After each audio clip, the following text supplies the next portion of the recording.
With the premiere of the new Fantastic Four movie this week, me as a big Marvel fan, I felt inspired to bring you guys some Marvel content into the channel. Because I know it's been a while since I've posted any type of content here. Over the 25 years of Marvel, we've had movies and TV shows telling the story of the first family of Marvel Comics.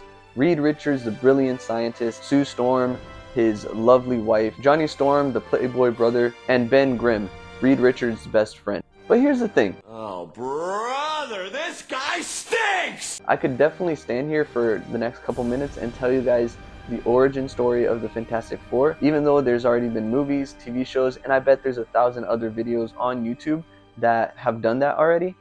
But that's not what I'm going to do. In today's video, I'm going to be bringing you guys 10 things you didn't know about Marvel's first family, the Fantastic Four. Starting off with number 10, the Fantastic Four has had way more than just 4 members. Even though the team's most common members are Mr. Fantastic, Invisible Woman, Human Torch, and The Thing, that hasn't been the case for most of the times. Rather, it's when one of the team members ends up leaving and needs a temporary replacement, like when She-Hulk took over The Thing's spot for a while, or even when the whole team needed a temporary replacement, and that's when the Ghost Rider, Wolverine, Spider-Man, and the Hulk took on the mantle as the new Fantastic Four. There's even been situations where Rita and Susan's kids, who are also superpowered, and we're going to talk about one of their kids later on in the video, they've also been part of the Fantastic Four and went on missions to help out their mom and dad. Alright, coming up next, number 9.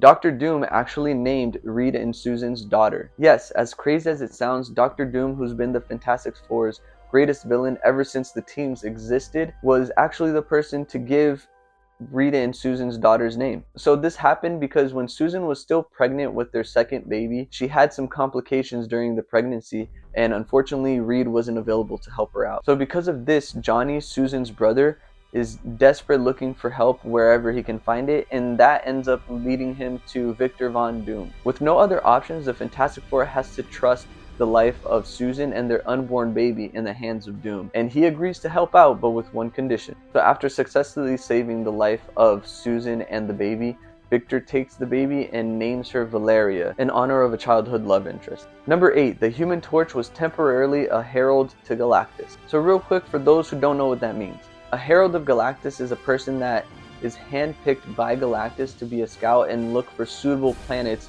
for Galactus to devour. Because if y'all didn't know, Galactus is just this giant celestial who just walks around eating planets and shit. So this all happened because Reed had swapped Sue and Johnny's powers in an attempt to trick an alien that was trying to erase Susan's powers in the attempt to destroy a world cloaking device that was created by Reed based on Susan's powers. A little bit after that, Galactus shows up to Earth and destroys the alien's spaceship and claims Johnny, who now has Susan's powers, as his new herald, and infuses him with the power cosmic, which is pretty much the same superpowers that the Silver Surfer has. Now, even though Johnny wasn't that experienced with the invisibility powers, with the power cosmic energy given to him from Galactus, he was able to use those invisibility powers to do his duties as Galactus's herald. But of course, that didn't happen, and with his newly upgraded abilities, Johnny helps the Fantastic Four create a device that temporarily takes away Galactus' cosmic powers. Number 7, the Fantastic Four actually had a live-action movie back in the 1990s. As much as I wish this wasn't true,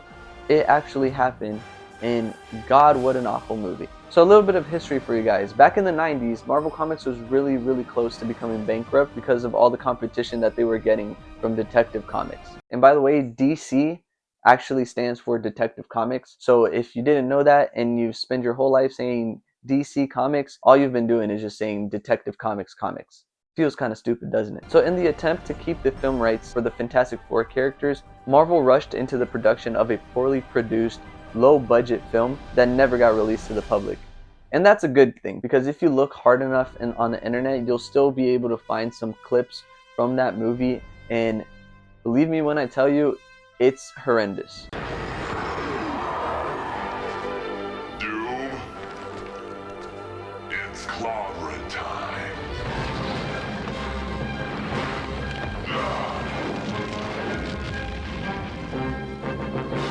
The Fantastic Four. No. Wait. They made the movie to be a legal placeholder for the characters, but that didn't work very well.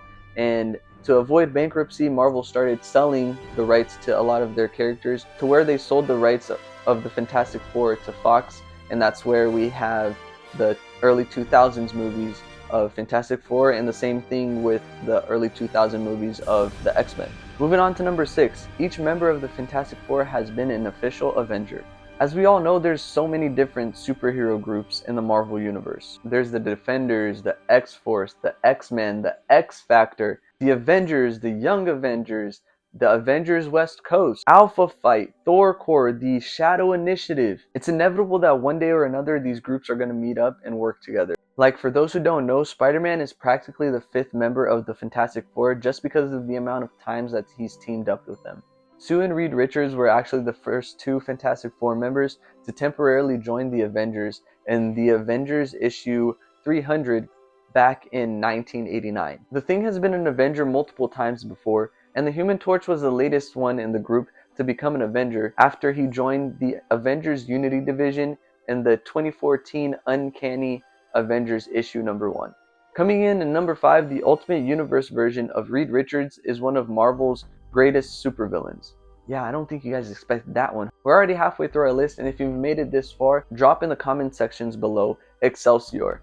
True Marvel fans will know what that means. Please don't forget to like and subscribe. That's going to help me out a lot. And if you have a friend who, just like you and me, love the Marvel Universe and would love to know some interesting facts about the Fantastic Four, share this video with them. Back in the year 2000, Marvel wanted to create a universe where they could reimagine their already existing characters, giving them darker, more mature, grounded stories that had real-world consequences. Thus was born the Marvel Ultimate Universe, also known as Earth 1610.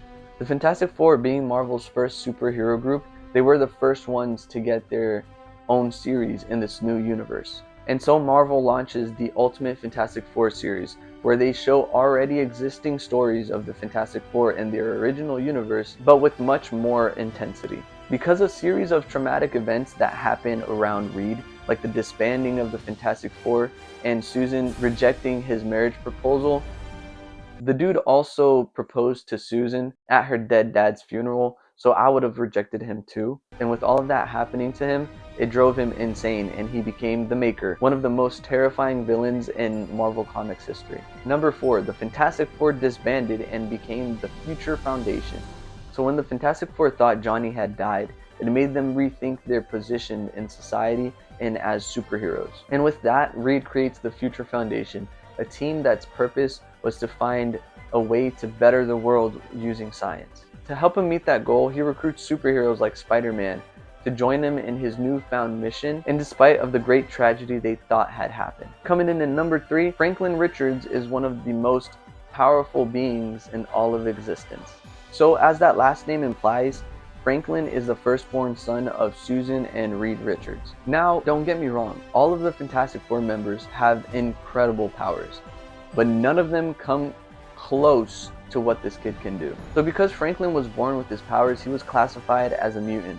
But he's not any entry-level mutant. No, he was classified as an Omega-level mutant, making him one of the most powerful human beings on Earth. Just so you can have an idea of who this kid is, other mutants that were also classified as Omega-level mutants are people like Storm, Jean Grey, Magneto, and Cassandra Nova. So you can have an idea, some of the powers that this kid has are reality manipulation, molecular manipulation, telepathy, telepathic illusions, mind possession, astral projection. This kid can create a pocket universe at will and reshape it however he wants.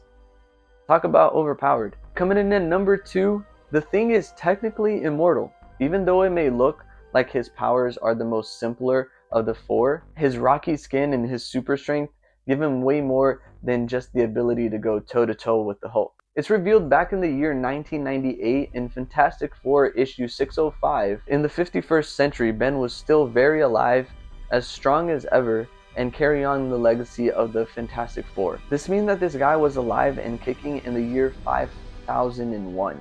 And now to top it all off, number 1. The Fantastic Four has been the main anchor to a ton of Marvel lore.